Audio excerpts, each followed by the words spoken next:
Olá! Hoje a nossa conversa aqui é sobre atendimento ao cliente. Sempre que eu puxo esse assunto com alguém, é natural que a gente comece a falar sobre automatização, uso de robôs, de inteligência artificial.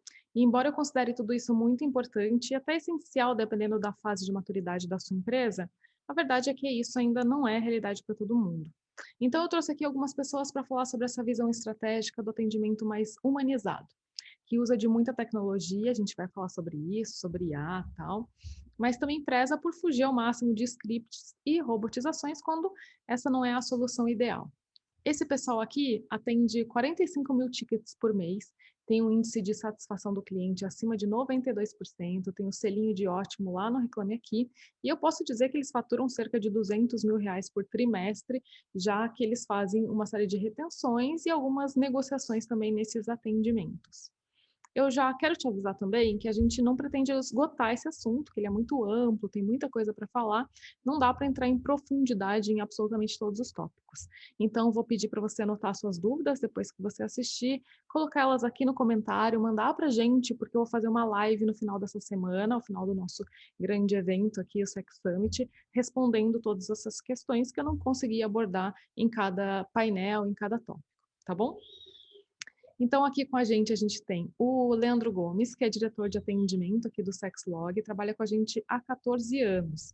O Leandro, ele começou aqui sozinho, fazendo atendimento de 50 tickets por dia, lá no caderninho mesmo, depois no Excel, e hoje ele faz a gestão de 14 pessoas e esses 45 mil tickets por mês.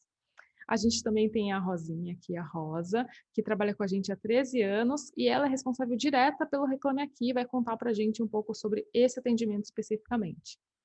E completando o nosso painel, a gente tem o Ítalo, que trabalha com a gente há 3 anos, é uma das nossas vozes do atendimento. Ele mora em Salvador e o foco dele é suporte técnico. E aí, além de falar sobre esses atendimentos do suporte técnico, o Ítalo também traz essa questão do trabalhar em home office, porque ele faz isso há mais tempo do que a gente, sabe? Ele já estava em Salvador, então ele tem mais experiência do que qualquer um para contar para a gente como é essa adaptação, como é essa rotina. Acho que pode ser interessante nesse momento. Gente, eu não posso começar essa conversa sem contar uma das histórias mais icônicas do nosso atendimento sobre um certo ator pornô super conhecido que de repente apareceu na plataforma. Como é que foi isso, Gomes? Então, a gente sempre teve muita preocupação com o conteúdo fake dentro da plataforma, né? Desde o início do Sexlog, a gente tem essa premissa de dar segurança para as pessoas que usam a nossa plataforma. E naquele tempo, uma denúncia chegou inusitada, que diria que o Kid Bengala tinha um perfil aqui no Sexlog, mas que não era ele, era um perfil fake. Possivelmente alguém tinha criado essa conta, colocado as fotos do Kid Bengala e estava usando a plataforma sem ser o Kid Bengala. E quando vimos essa denúncia, a gente apurou, né? Viu que realmente era ele, apuramos a bengala lá, era o cara, e falamos assim: não, essa conta aqui não é ele, vamos tirar do ar e bloqueamos essa conta. Dias depois, ele mesmo entrou em contato e enviou para a gente RG, contrato com a Brasileirinhas, todo um relato de que a conta era ele mesmo e etc. E a gente usou esse caso assim por muito tempo para analisar melhor as denúncias e passar a pedir provas mais contundentes das denúncias que chegam, né? Mas foi engraçado. Muito legal, muito bom que vocês tenham conferido a bengala de perto e isso tenha sido resolvido. Ele pode curtir aí. Você sabe que eu já conversei com ele uma vez e ele disse que gosta muito da plataforma porque, por ele trabalhar com, né, produção de conteúdo sexual, pornografia, ele sabe que o único lugar onde ele vai ver coisa muito real é com a gente, assim. Então ele, né, para descansar a cabeça, eu diria, de cima e de baixo, a gente. Aí ele usa o Sexlog porque ele cansa de ver as coisas mais produzidas, assim. Enfim, coisas do nosso dia a dia. Queria, bom, começar a falar especificamente sobre o suporte. Alguém pode contar para a gente como é a divisão desse time hoje, essas 14 pessoas, como elas trabalham? Claro, Ítalo, por favor. Bom, a gente trabalha atualmente com a equipe do suporte, né? A gente voltado um pouquinho mais para o suporte, e também tem um time voltado um pouquinho mais para a área de assinatura. né? A gente que trabalha um pouco mais com a área de suporte, trabalha ali com a área de denúncias, problemas técnicos, atendimento ao cliente sempre que existe alguma demanda ali, uma necessidade de resolução de algum problema mais pontual, ou quando existe alguma falha técnica que a gente precisa ali passar para o pessoal da infraestrutura, alguma outra coisa assim um pouco mais específica. Uhum. E a galera da assinatura, acho que a Rosa pode falar um pouquinho melhor do que eu sobre isso. Claro. Na parte de assinatura, a gente trabalha com a questão da retenção, né, dos clientes, negociação de valores, de planos que atendam melhor esses clientes, etc. E a gente vai mais nesse segmento mesmo, da retenção, né, de fazer com que o cliente permaneça com a gente na plataforma, Uhum.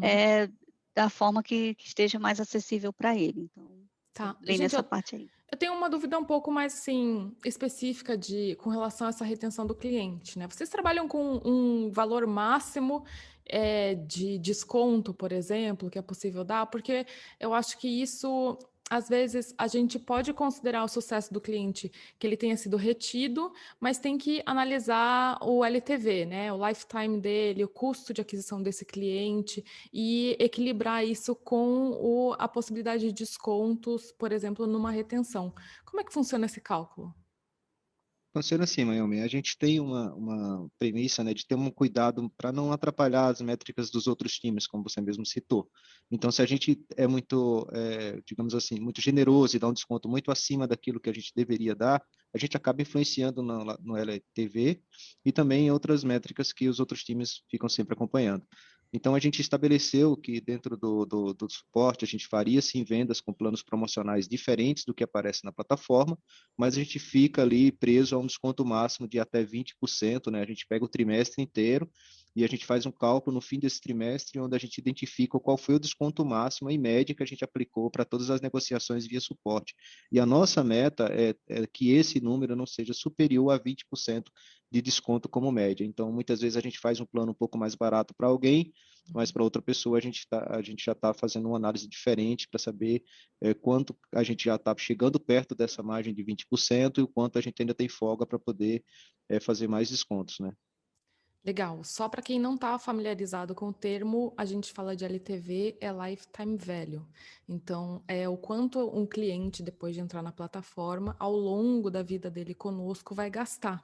Então, esse é um indicador importante para chegar nesse outro indicador de quanto a gente pode fornecer de desconto, né, para os clientes que entram em contato, que eventualmente podem permanecer conosco se a gente der um valorzinho diferente. É isso? E isso mesmo. Isso mesmo. Tá. E me conta, eu acho que eu mencionei lá no começo, Leandro, o quanto a gente consegue reverter em termos de cancelamento com esses descontos, com esse trabalho de retenção? Sim, claro. O valor absoluto que você trouxe está bem próximo do que acontece a todo trimestre, né? São quase R$ 200 mil em vendas. Esse número a gente consegue fazendo as vendas diretamente através do time do suporte, né? As pessoas entram em contato com a gente para resolver um problema técnico e naquele contato ela fala algo como, olha, eu estou querendo assinar, você tem algum desconto especial para a gente? E, claro, como o nosso time tem bastante autonomia para resolver qualquer tipo de problema, por que não também oferecer esse desconto e conseguir reter o cliente, fidelizá-lo, né, que é muito importante. Então, a gente estima que de cada 10 pedidos de cancelamento de assinatura que chegam para a gente aqui no suporte, a gente consegue reter ali 3 ou 4 atendimentos em média. Então, a soma total é um número bastante expressivo de retenção, Uhum. pois toda vez que o cliente chega para cancelar a assinatura conosco, ele sempre é muito bem atendido e a gente vai tentar resolver o problema que fez com que ele queira esse cancelamento, né?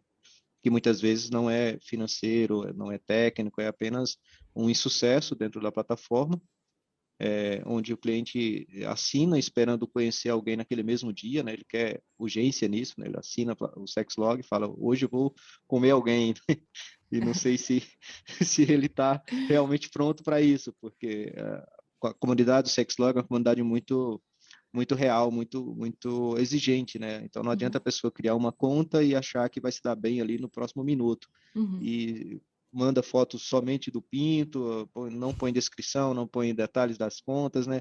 E o time da Assinet, né, que é o time que faz a parte de assinatura e retenção, quando vê uma conta que ela está mal elaborada, elas rapidamente atuam, né, e já, olha, calma, peraí, deixa eu dar uma olhada na tua conta, posso olhar o seu perfil, posso te dar uma sugestão?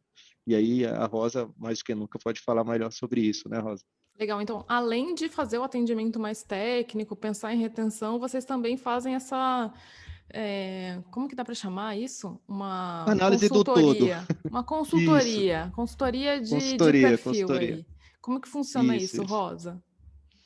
Então, essa consultoria, né, a gente procura passar para os clientes que têm mais dificuldades, tanto com o uso dos recursos que são disponíveis no site, desde a questão da reformulação do perfil dele, né, como que ele deve colocar as informações ali, o que deve ser preenchido, como que deve ser a abordagem com outros perfis, né, o que ele precisa verificar nos perfis que são do interesse dele, para ver se eles têm algum interesse em comum, usar da boa educação, né, então as fotos, como que você deve ser criativo nas suas fotos para fazer a publicação no próprio site, e, acima de tudo, a gente está sempre recomendando que o cliente leia os termos de uso do site, né? Porque aí ele vai entender tudo que ele pode e não pode fazer dentro da plataforma.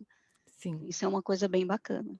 Gente, e aí eu queria também entender, já que eu mencionei lá a questão da tecnologia, porque esse tipo de atendimento mais consultivo é impossível de automatizar, né? E é um atendimento que demanda tempo. Eu fico pensando assim, pô, vocês têm que entrar no. Tem que entender qual é a reclamação do cliente. Às vezes ele também, né, demora um tempo para elaborar direito por que ele está indo embora e tudo mais. Vocês têm que entrar no perfil, tem que olhar, tem que dar dicas, tem que dar orientações assim bem práticas, mas isso, como eu disse, demanda tempo e exige aí uma boa investimento de gente para fazer esse tipo de atendimento. Mas o que dá para automatizar? Imagino que na sua especialização, Ítalo, de técnico, assim, o que dá para automatizar e o que não dá, mesmo no suporte técnico, que depende do atendimento mais humano? Atualmente a gente já trabalha com algumas automações, né? Já temos algumas inteligências artificiais ali trabalhando um pouquinho com aquela área de impedir que alguma violação aos termos aconteça. Por exemplo, a publicação de algum conteúdo que não deveria estar ali na nossa plataforma, a IA já faz digamos, essa remoção automática, dependendo sempre ali dos nossos termos de uso, estarem de acordo ou não com aquela publicação. Mas eu acredito que isso que você falou, que a Rosa falou também, sobre existir essa necessidade da gente ter um contato mais humano com o cliente, fazer essa espécie de consultoria, não tem como ser automatizada, e essa humanização do nosso atendimento, eu acredito que até esse alinhamento que o nosso time tem sobre entregar para o cliente sempre de uma forma humana o que falta, qual que é a forma que ele pode ter um sucesso, uma maior chance de sucesso na nossa plataforma é excelente, porque a gente consegue mostrar o que a gente aprendeu durante todo esse tempo para aquele cliente que ainda não conhece nossa plataforma direito. Sim. Então, eu acho que com o passar do tempo, as pessoas vão aprendendo junto com a gente vai aprendendo junto com as pessoas, porque como o Gomes falou, não dá só para publicar ali a foto dos membros ali, né, no site e achar que aquilo ali vai fazer sucesso. E a gente, sabendo disso, indica e as chances do cliente ter um sucesso aqui com a gente são muito maiores e dá certo, porque a gente tem vários casos de sucesso que as pessoas aprenderam junto com o suporte aprendeu junto com o cliente. É sempre bom esses dois lados da moeda conversarem. Legal. Você mencionou já, Ítalo, algo relacionado ao fato de, às vezes, ter publicações de coisas que não deveriam estar na plataforma. Eu queria que vocês explicassem, talvez, Leandro, você possa explicar para a gente um pouco essa parte de denúncias, o quão importante ela é, como que ela funciona, qual é a estratégia que vocês usam para atendimento e, enfim, conta para a gente aí sobre as denúncias. Claro. A gente tem um canal, né, que sempre foi muito importante para a gente de denúncia, justamente para garantir para a comunidade que a segurança é uma premissa do Sexlog, com relação ao uso da plataforma como um todo. E nós somos reconhecidos por termos talvez a comunidade mais real dentro do mundo adulto, né, disponível para que as pessoas venham, se cadastrem e consigam ter sucesso naquilo que procuram. E se a gente não tem um canal de denúncia muito bem definido, muito bem montado, com pessoas realmente engajadas em fazer aquela análise do que é denunciado de uma forma bastante profissional e técnica, então a gente montou um timaço para isso, a gente não toma decisão unilateral, as decisões sobre a análise de denúncias, elas sempre são em pares, justamente para evitar que a gente cometa algum erro na análise e que possa tomar uma decisão errada naquela denúncia, né? Não que a gente não erre, é claro que uma vez ou outra a gente acaba realmente errando, mas quando a gente erra é um erro em conjunto, porque não é só uma pessoa analisando, não é uma máquina, são várias pessoas. Quando a gente tem dúvida, a gente sempre leva os casos para uma comitiva, né, para fazer essa análise com mais pessoas. Nosso time, ele é muito diverso, nós temos pessoas aqui totalmente prontas e preparadas, né, profissionais da altíssima capacidade para dar sua opinião sincera sobre o que a gente está analisando e até mesmo tomar uma decisão um pouco mais incisiva, né? Então, assim, uma denúncia muito grave, a gente envolve aquelas pessoas que a gente sabe que vai dar uma opinião muito mais assertiva do que talvez uma pessoa que não esteja naquele grupo que ocorreu a denúncia, por exemplo, o racismo, né? É uma coisa bastante chata e bastante terrível para a nossa comunidade. A gente não tolera, não admite, e qualquer caso que é denunciado sobre racismo, a gente envolve as pessoas certas para lidar e para dar opinião sobre isso, para que a gente possa, né, rapidamente tirar aquele conteúdo do ar, tirar aquela pessoa da plataforma, expulsar e não querer ver ela mais entre a gente, né? Esse é o principal fator. Legal.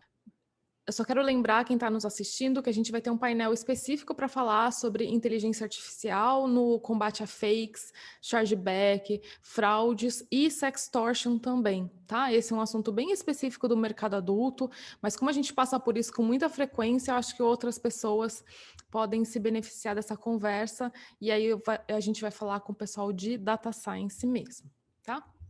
Voltando aqui às nossas questões de atendimento ao cliente, eu queria, na verdade, Gomes, me conta qual é o CRM, que tipo de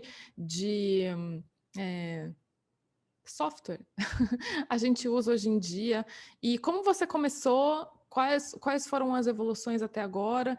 Eu acho que é importante, talvez, trazer algumas dicas para quem não tem esse tipo de estrutura para melhorar o seu atendimento. Claro, Naomi. Quando a gente começou a fazer o atendimento no Sexlog, não tinha área de atendimento, né? Tinha eu lá que respondia os e-mails que chegavam e eram muitos e-mails, muitas perguntas, muitas reclamações. E até então eu utilizava a própria ferramenta do Gmail para responder esses e-mails, né? E depois que a gente começou a ter um volume muito grande desses atendimentos, a gente sentiu a necessidade de controlá-los, saber o que estava sendo mais reclamado, qual era a principal dúvida, como a gente podia atuar melhor na frente, etc. E naquele momento, assim, a gente começou a administrar os atendimentos, né? Fazer a gestão do atendimento através de uma planilhinha no Excel, onde a gente colocava os motivos dos contatos, o que a gente fazia, quando que era o primeiro contato do cliente. Então, a gente começou a fazer uma CRM, digamos assim, né, um pouco menos estruturada do que é hoje. Então, assim, a parte importante de um atendimento é você medir o que você está fazendo com o seu cliente para você poder identificar problemas e corrigi-los no futuro.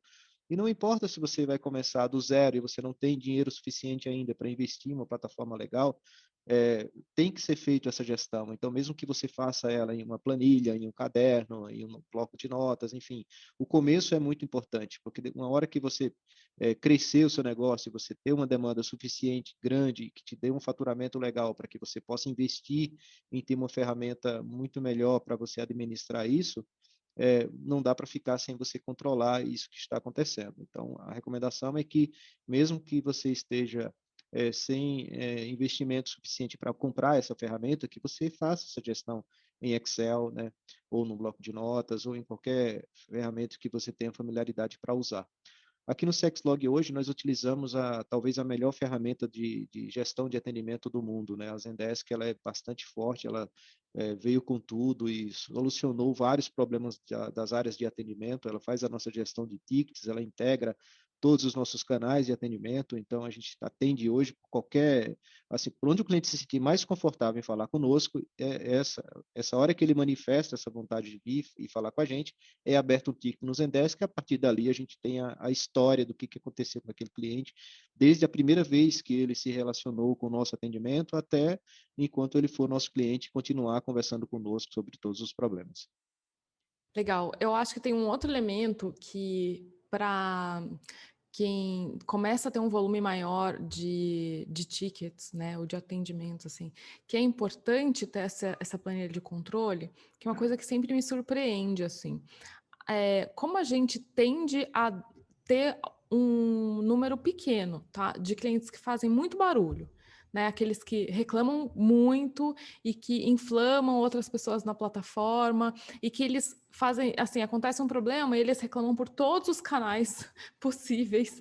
Eles mandam e-mail, eles me encontram na DM no Instagram, eles mandam WhatsApp, fazem de tudo, né? Como a gente tem sempre, todo lugar, toda empresa vai ter esse núcleozinho de clientes um pouco mais barulhentos, e que tudo bem, é ótimo que eles sejam, porque eles fazem a gente também cair na real e realizar algumas mudanças assim necessárias, mas ao mesmo tempo a gente se confunde. Às vezes a gente acha que tem um tipo de demanda ou de reclamação que vai derrubar a plataforma, que é a coisa mais urgente do mundo, mas ela só é mais barulhenta. E tem outras demandas que são menos barulhentas e que, se a gente focar em resolvê-las, a gente vai atender uma demanda muito maior, né? Uma base muito maior de clientes.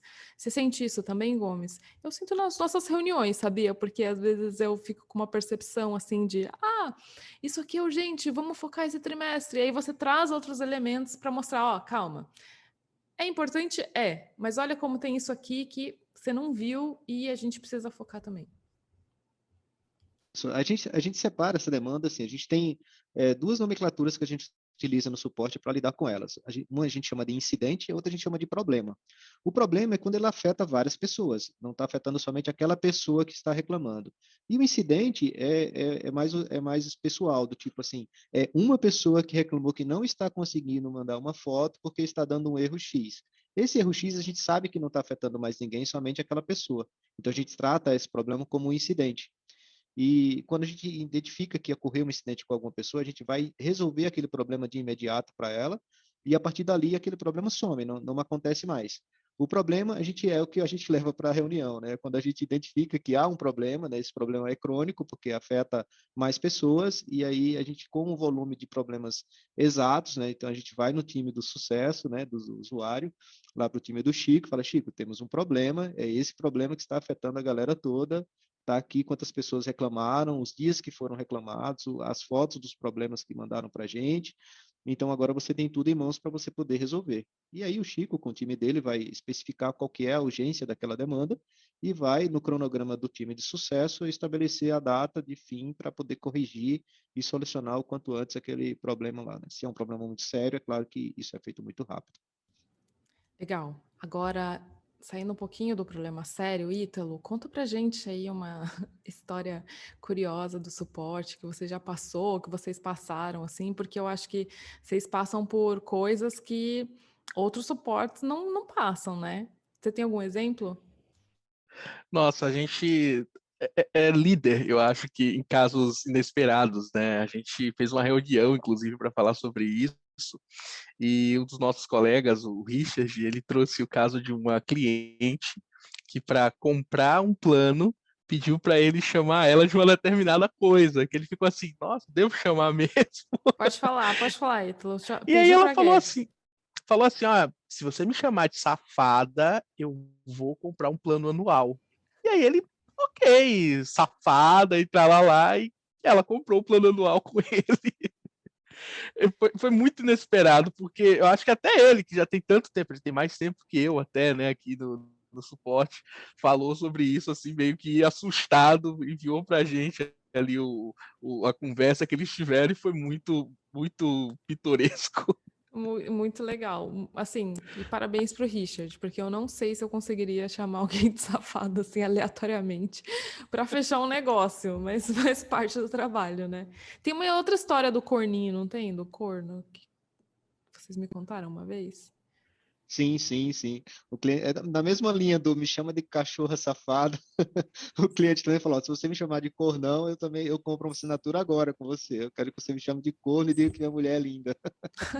Aí, a gente está no suporte para atender o que o cliente pede, né? Então, por que não, por que não resolver esse problema, né, para ele, né? E não chamar de corno, né?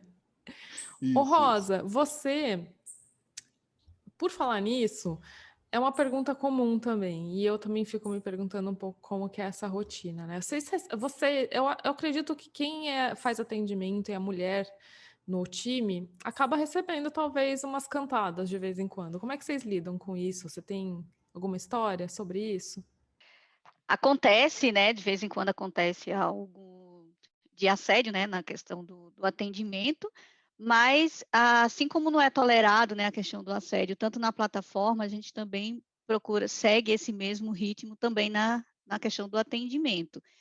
E muitas vezes, quando o cliente ali, né, dá em cima da atendente ou do atendente que está ali fazendo o atendimento, a gente procura sempre passar as informações técnicas, né, orientar ele que a gente está ali prestando atendimento para situações técnicas, consultoria e etc, tudo voltado ao Sexlog, né, a plataforma. E, assim, quando não tem jeito, não, o cliente é insistente, etc, a gente procura seguir com o atendimento, utilizando os termos técnicos, vai até o fim, né, sempre com a educação, e quando o cliente insiste, ele é muito difícil, aí a gente procura ajuda do gestor da área, né, no caso é o Gomes aí que nos auxilia, e a gente acaba repassando esses atendimentos para ele. E aí, em conversa com o time, com a pessoa que sofreu ali o assédio, a gente toma a medida necessária, né. Porque há clientes que só entram basicamente para isso, não necessariamente buscando um atendimento para resolver alguma coisa, sabe.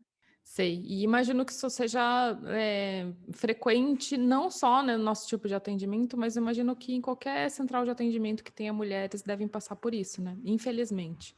Mas Infelizmente. é importante ter essa política de lidar com o assédio, saber que ele existe, não colocar para debaixo do tapete e fingir que é um caso ou outro. Entender que isso é um reflexo do mundo real, né? Do mundo lá fora. A gente passa por isso em outras situações, no atendimento acaba passando também, e o Leandro Gomes está aí para ter uma rédea curta com esse pessoal, é isso, Gomes?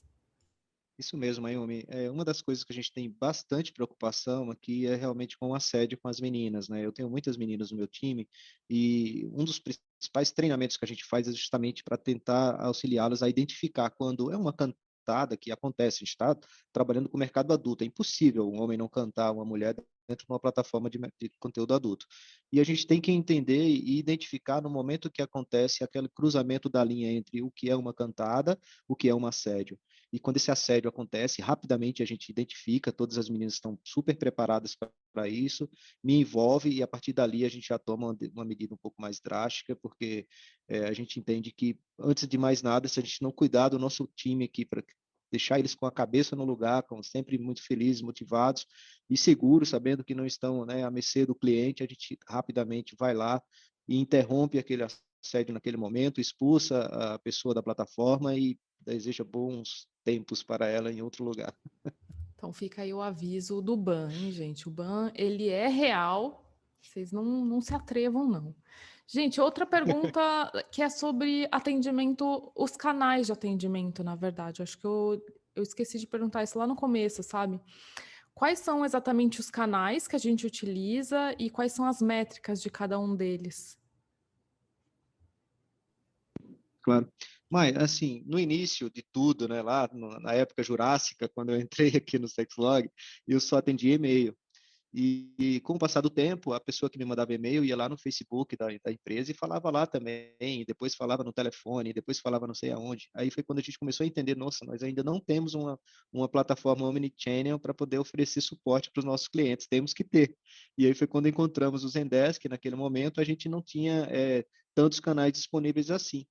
Hoje já é diferente, hoje a gente atende no chat, no telefone, no e-mail, a gente tem uma divisão de atendimentos por produto, né? A gente atende Sexlog, atende ISOs, atende Astrolink, e cada produto tem a sua especificidade. Então, por exemplo, o Sexlog, a maioria dos atendimentos ainda são por e-mail, né? Nosso público no Sexlog adora o e-mail, então 60% dos atendimentos são por e-mail, e os 40% restantes se dividem entre chat e telefone. Na Astrolink, o pessoal não gosta do chat, não gosta do telefone, então prefere a comunicação direto na aplicação, abrindo um formulário de suporte que acaba virando um ticket dentro da plataforma. A gente usa ticket porque é um conceito, talvez nem brasileiro seja, mas o ideal seria chamar de protocolo, né? Então, quando a gente fala com o cliente, a gente informa para ele o número do ticket, mas especifica que aquele ticket é um protocolo, porque muitas vezes o cliente fala, eu quero o protocolo do meu atendimento, o número do seu ticket, não quero o número do ticket, eu quero do protocolo. Eu falo, tá bom, o número do seu protocolo é tal, e é o número do ticket, né? Mas aí acaba, ele Vocês fica atendem mais por WhatsApp familiarizado. também, não? Exatamente. No Sexlog, a gente atende por WhatsApp, hoje talvez, depois do e-mail, o maior número de atendimentos é pelo WhatsApp, em seguida telefone e depois o chat. O WhatsApp não é uma comunicação como a gente está acostumado a conversar com outra pessoa, né? De que a gente manda uma resposta e imediatamente a outra pessoa manda uma resposta e essa conversa flui muito rapidamente. No Sexlog, quando a pessoa manda uma mensagem para a gente, oi, bom dia, é aberto um ticket, né? Um protocolo para a gente fazer esse acompanhamento e a gente prioriza esse atendimento dentro dos demais atendimentos, mas há um delayzinho para a gente poder se comunicar com o cliente. Mas sim, atendemos pelo WhatsApp, atendemos pelo Instagram, pelo Twitter, pelo Facebook, por qualquer canal de atendimento que a pessoa queira se comunicar com o Sexlog, ela vai conseguir ter sua demanda atendida. Legal. Por falar nisso, eu queria que a Rosa contasse pra gente como é atendimento lá no Reclame Aqui, né? Porque são 2 pessoas dedicadas lá? Me conta mais. Sim, hoje no Reclame Aqui somos 2 pessoas, né, fazendo o atendimento de todos os produtos, e a gente conseguiu manter nesses últimos tempos o status de ótimo, né. Então, e cerca de 87% de todos os atendimentos feitos por lá, eles são classificados, né, eles são avaliados pelos clientes. E o status que a gente já conseguiu alcançar com boas avaliações, excelentes avaliações, o status de ótimos. Tem clientes que colocam apenas a nota, tem clientes que deixam um comentário, um comentário ali para a pessoa que atendeu, então, no geral, são bem carinhosos ali com a gente também, né, com o nosso atendimento lá. O nosso objetivo central no Reclame Aqui é responder os chamados, né, com rapidez, agilidade e sermos ainda mais práticos na resolução desses problemas. Uma vez que nessa plataforma, né, do Reclame Aqui, ela é buscada por clientes que se tornarão detratores se não tiverem seus problemas resolvidos, né. Então, uma dica que eu uso muito, inclusive no treinamento, com as pessoas, é que a gente precisa estudar esse cliente que fez a reclamação, sabe. Então, a partir do momento que a gente recebe essa reclamação no site do Reclame Aqui, é importante desde já a gente buscar o histórico desse cliente, tudo, né, o que ele usa, o que ele gosta, o que ele não gostou, se ele já teve alguma reclamação antes, se ele já avaliou negativamente, positivamente, enfim, buscar todo o histórico do cliente, que assim a gente consegue personalizar esse atendimento. E aí a gente consegue também ter uma solução ali mais rápida, né.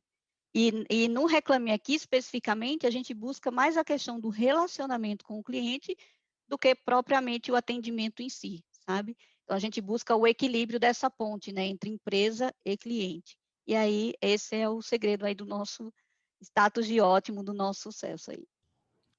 Legal, gente. Outra coisa que tem um status de ótimo, eu acho que é a conexão, assim, que o pessoal do suporte tem uns com os outros, né. Eu que uso a área de vocês, né, como sou do marketing, uso a área de vocês tanto para entender melhor os nossos clientes, para trazer reclamações que chegam através de outros canais, para que vocês... Eu vejo que é tudo muito alinhado, né, vocês têm uma equipe muito coesa, assim. E aí, eu acho que o Ítalo pode contar para a gente, talvez, um pouco dessa experiência de trabalho em home office, porque você já passa por isso já há algum tempo. O que você poderia trazer que na rotina de vocês, permite que vocês tenham esse trabalho super alinhado, ainda que não estejam fisicamente juntos? O que você considera importante e que pode servir, talvez, de dica para quem está iniciando nesse processo de home office, porque não tem outra alternativa no momento?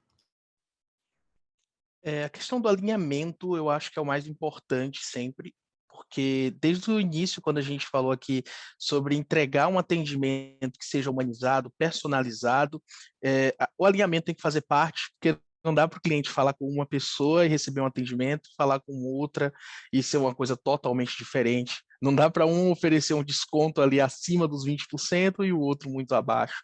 Então tem que ter essa linha de vamos seguir todo mundo aqui nesse.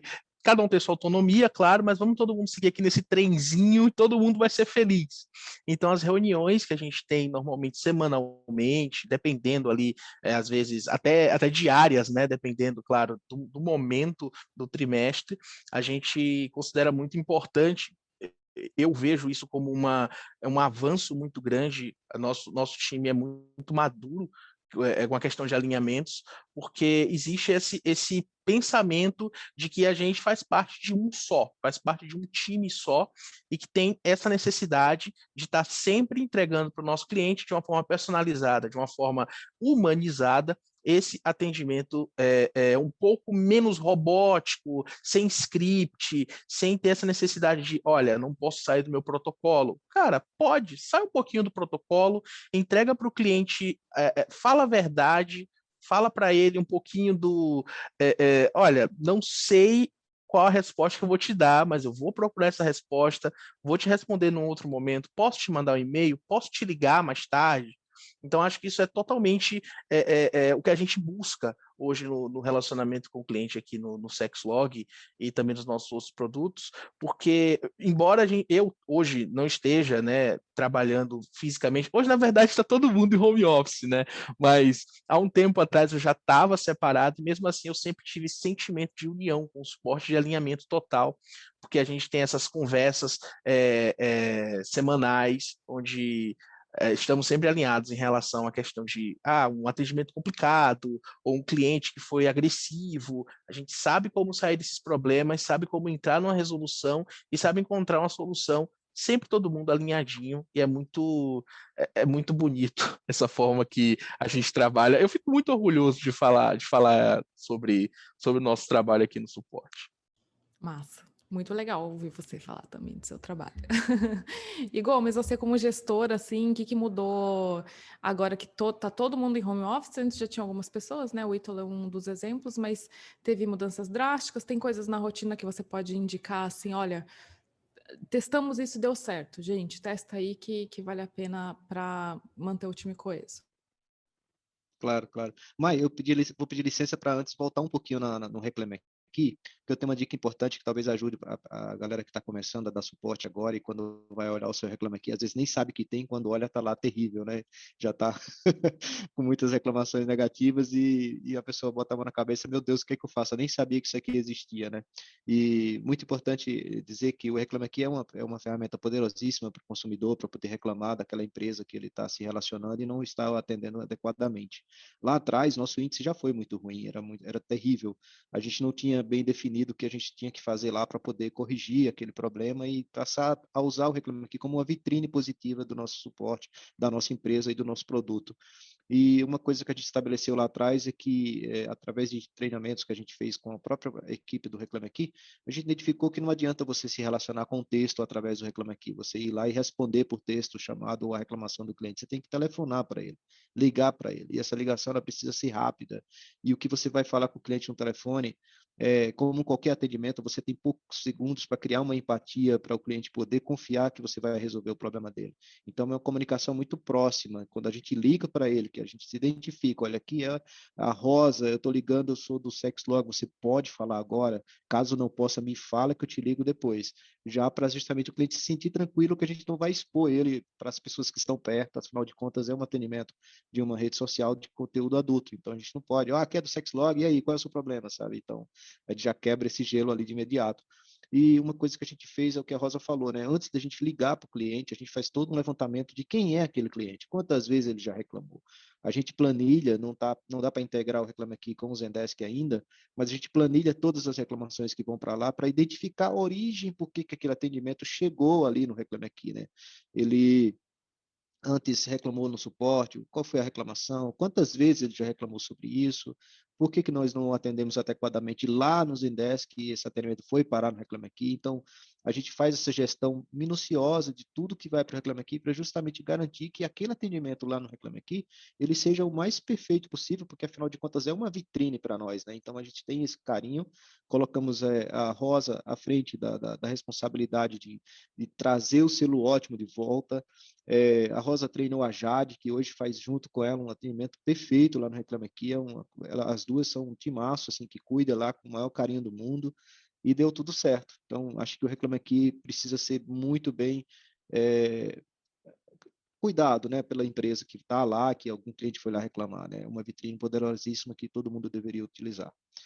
E aí, desculpa ter cortado a sua pergunta inicial, mas falando agora sobre home office em si, eu comecei como home office, a empresa não existia, né, lá atrás, né? Então todo mundo era home office. E quando a gente foi para um escritório físico, foi sensacional. A gente conheceu pessoas brilhantes, conheci você, conheci todo o nosso corpo de diretores, a galera que cuida do desenvolvimento. Assim, você cria um vínculo de amizade real, você leva aquelas pessoas para o resto da sua vida.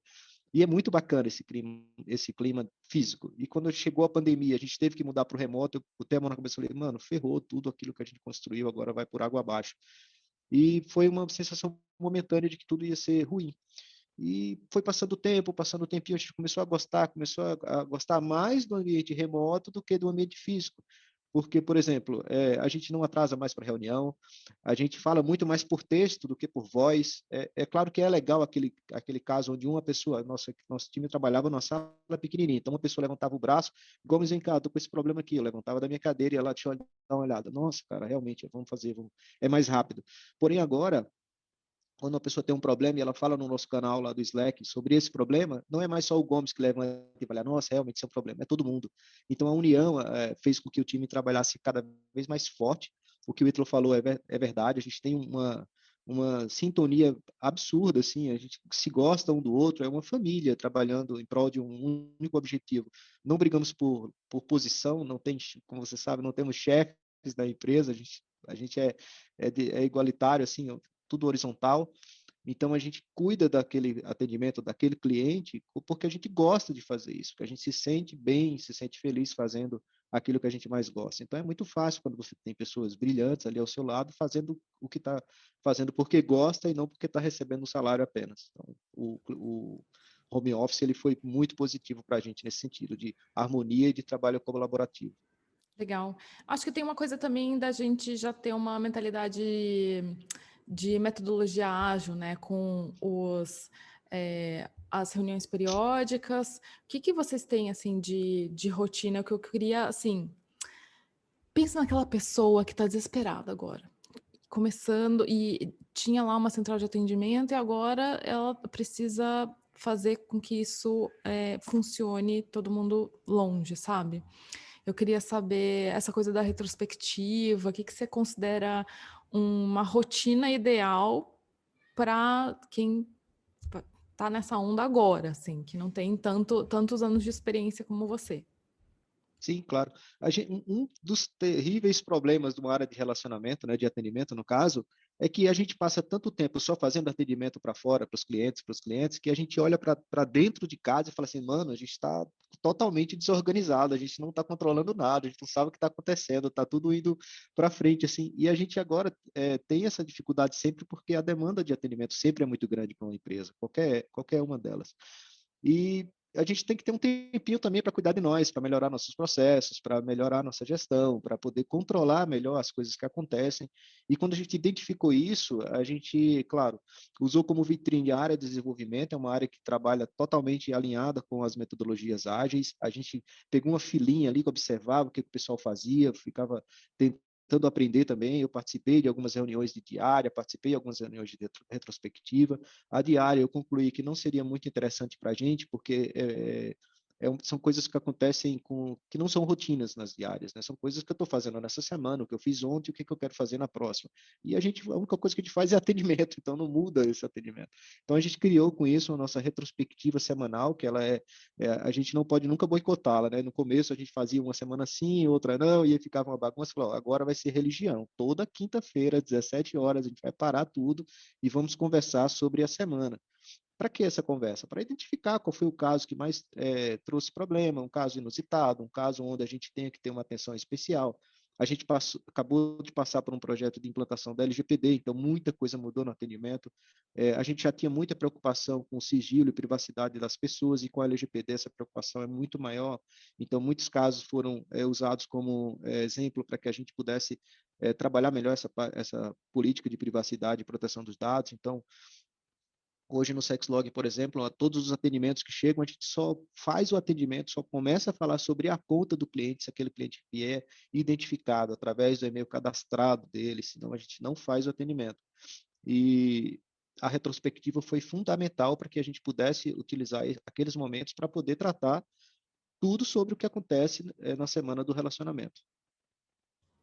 Legal, muito bom.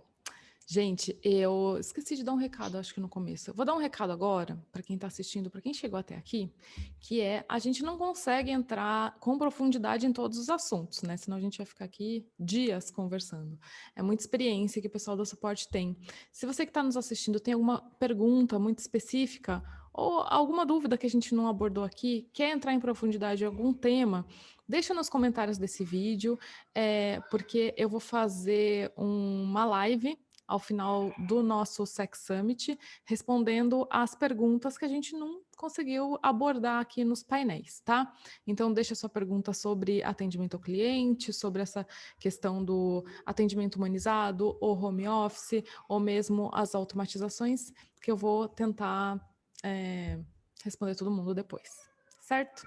Para a gente finalizar, eu queria saber quais são as tendências aí que vocês enxergam desse setor de atendimento ao cliente, quais são os próximos passos que vocês pretendem implantar, quais são as pistas do que vem por aí.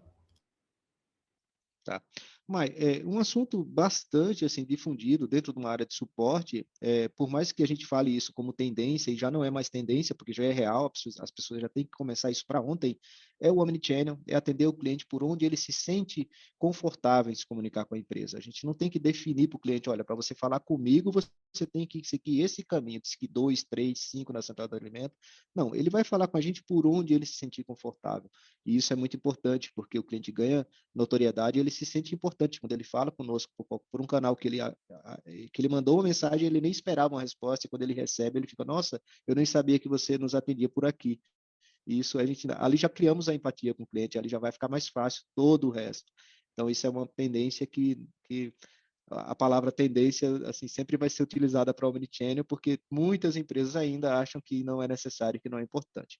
A outra tendência que dentro da área de relacionamento com o cliente, que é fundamental, é o autoatendimento. O cliente, a gente tem um atendimento humanizado, a gente gosta de conversar com o cliente, tem clientes que gostam de ficar horas no telefone com a gente respeita, entende, fica horas, então assim, é gostoso, é muito bom. Mas às vezes o cliente ele não quer conversar com ninguém, ele só quer clicar no botão e resolver o problema dele. Para esses clientes, nós temos que ter sempre IAs o atendendo, um processo muito bem definido na própria aplicação para que o cliente resolva o problema dele sem precisar falar com ninguém com suporte. Às vezes é uma troca de senha, é uma troca de e-mail, é uma troca no nome da conta dele, é uma troca de algum dado da conta que ele vai se sentir muito chateado em ter que, por exemplo, para trocar o e-mail dele, ele tem que falar com alguém no telefone das 9 às 17 horas para poder trocar o e-mail na conta dele. Então, acho que isso é uma coisa que dentro do relacionamento, assim, não só ajuda a equipe, a gente vai gostar muito mais de conversar sobre problemas que a gente se sinta importante em resolvê-los do que simplesmente trocar uma senha do cliente ou trocar um e-mail. Então, fica a dica para a galera aí, tendência na área de relacionamento, autoatendimento, dar poder para o cliente, autonomia para o cliente resolver seus problemas e, claro, atender o cliente por todos os canais, é sempre algo muito importante. Boa. Quero fazer uma pergunta que não estava no nosso roteiro e eu não sei se você vai querer responder. Mas é sobre cancelamento automático, Gomes. Claro, claro. Isso é um tabu? A gente deixar o cliente cancelar sem falar com ninguém? qual que é a sua opinião sobre isso? Assim, e aí, até pensando na sua experiência, nos indicadores, o que dá para fazer, o que vale a pena? Quem tem um negócio de recorrência como o nosso, qual que é seu ponto de vista? Claro, claro. Mas o churn é o terror do serviço recorrente, né? Não tem jeito, o cliente ele não vai querer ficar com você para sempre e talvez você nem queria que ele ficasse para sempre, e, afinal de contas você quer ter rotatividade dentro da sua base, né? Então, é claro que o churn ele prejudica e atrapalha as empresas de cobrança de serviços recorrentes. No passado, a gente tinha fechado essa torneira, impedido totalmente que o cliente não cancelasse sua assinatura, sem nos dar a chance de tentar reverter, de tentar fidelizá-lo, oferecendo um plano diferente, dando uma consultoria sobre o perfil, como a gente já mencionou aqui, entendendo, né? A gente queria entender por que você está cancelando, o que está acontecendo, onde é que nós estamos falhando. Não tem nada de ruim a gente ter essa necessidade de aprender isso com o cliente. Com o passar do tempo, a gente automatizou esse processo e hoje, por exemplo, o cliente ele consegue cancelar a assinatura dele sozinho e a gente não tem problema nenhum com isso. É importante que ele sinta-se essa vontade e que não precise falar com ninguém para poder fazer esse cancelamento. É claro, temos uns regrinhas ali específicas do time da Wall Street, né, onde eles dizem que para o cliente cancelar sozinho, eles têm que aguardar ali os 7 últimos dias de assinatura. E aí, ali, ele vai lá, clica no botão e cancela a assinatura dele. Se ele quiser cancelar a qualquer momento, ele vai mandar um e-mail para a gente vai tentar fazer esse trabalho de retenção e tentar fazer com que ele continue na base. O processo de renovação em si, é muito simples. O problema é que, devido ao nosso público não ter, talvez, muita familiaridade com os serviços digitais, né? A gente gosta muito de usar os exemplos, olha, talvez você não esteja entendendo o que você contratou. Você comprou um plano de assinatura. E quando você compra um plano de assinatura, é uma assinatura. Você assinou aquele serviço e ele vai durar para você e vai ser autorrenovável até o dia que você disser que não quer mais o serviço. Aí não, mas é impossível, não pode ser assim, o Código de Defesa do Consumidor e etc. E aí a gente sempre especifica, né? Mas calma. E o Netflix não pode então funcionar no Brasil? Né? O Spotify não pode funcionar no Brasil, eles não podem cobrar recorrentemente, né? Ah, mas é porque é um serviço de música. Tá, mas o Sexlog é um serviço de conteúdo adulto, não tem muita diferença nesse sentido. E a gente tem essa troca de informações. É importante que, quando o cliente vem bravo, né? Renovou sem eu querer, eu não autorizei, etc. A gente tenta, primeiramente, ensinar o cliente o que é um serviço digital, a gente tem esse trabalho educativo, muitas vezes, graças à autonomia que o pessoal tem no suporte, de poder negociar com o cliente qualquer plano diferente ou qualquer condição, às vezes renovou no plano muito mais do que ele queria, um anual, um semestral, e aí ele fala, não, mas eu não queria ficar mais tanto tempo, então tá bom, vem cá, eu posso trocar seu plano, a gente troca o plano do cliente, ele continua ali por mais um mês, e aí naquele mês a gente vai tentar continuar fidelizando ele através das nossas, digamos assim, estratégias de retenção que acontecem diretamente na aplicação. E aí não tem mais o time de suporte envolvido, aí são vocês no marketing, o pessoal de sucesso, o pessoal da Wall Street, e por aí vai, né? Então, essa é a parte importante do cancelamento. Legal, legal. A gente vai falar mais sobre recorrência e mesmo as questões, né, de renovação, de modo de pagamento, num outro painel, junto com o pessoal que é do time de Wall Street. A gente chama eles de Wall Street porque eles têm foco total em conversão. Então, acho que, gente, vocês foram muito didáticos. Muito obrigada por compartilhar um pouco da história de vocês, um pouco da rotina, do conhecimento. Eu espero que isso tenha sido útil para quem está nos assistindo e até o próximo painel. Obrigada, gente. Obrigado, pessoal.